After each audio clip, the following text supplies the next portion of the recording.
श्री गणेशाय नमः। नमस्कार दोस्तों, अर्चना भक्ति में आपका स्वागत है।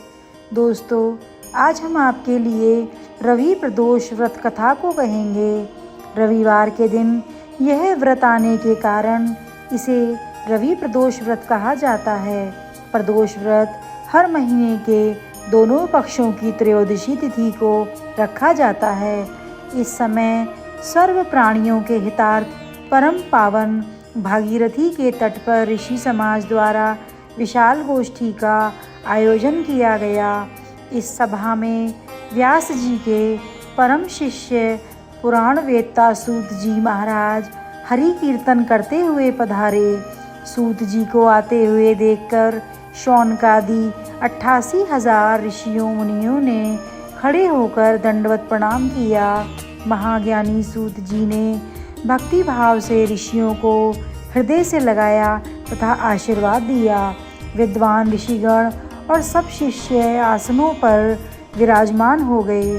शौनकादि ऋषि ने पूछा, हे पूज्यवर महामते, कृपया यह बताने का कष्ट करें कि मंगलप्रद कष्ट निवारक यह व्रत सबसे पहले किसने किया और उसे क्या फल प्राप्त हुआ।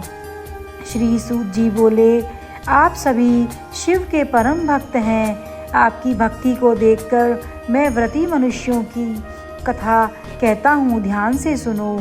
रवि प्रदोष व्रत की कथा के अनुसार एक गांव में अति दीन ब्राह्मण निवास करता था।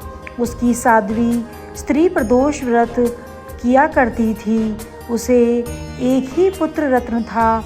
एक समय की बात है, वह पुत्र गंगा स्नान करने के लिए गया।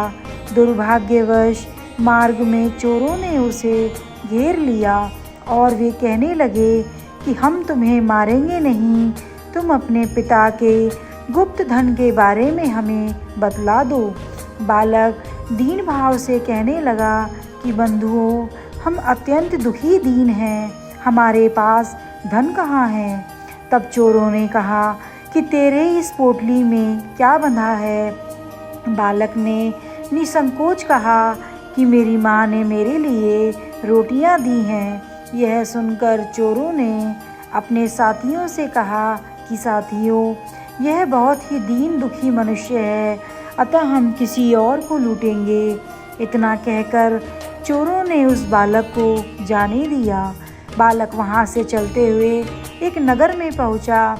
नगर के पास एक बरगद का पेड़ था। वह बालक उसी वृक्ष के नीचे छाया में सो गया।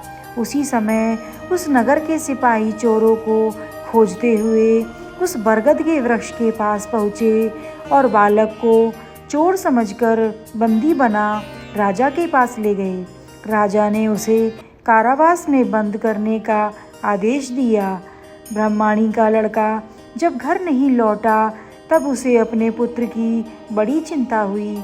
अगले दिन प्रदोष व्रत था। ब्रह्माणी ने प्रदोष व्रत किया और शंकर भगवान से मन ही मन अपने पुत्र की कुशलता की प्रार्थना करने लगी। भगवान शंकर ने उस ब्रह्माणी की प्रार्थना स्वीकार कर ली और उसी रात भगवान शंकर ने उस राजा को स्वप्न में आदेश दिया कि वह बालक चोर नहीं है, उसे प्रातःकाल छोड़ दें, अन्यथा उसका सारा राज्य वैभव नष्ट हो जाएगा। प्रातःकाल राजा ने शिवजी की आज्ञा अनुसार उस बालक को कारावास से मुक्त कर दिया। बालक ने अपनी सारी कहानी राजा को सुनाई। सारा वृतांत सुनकर राजा ने अपने सिपाहियों को उस बालक के घर भेजा और उसके माता पिता को राज दरबार में बुलाया। उसके माता पिता बहुत ही भयभीत थे।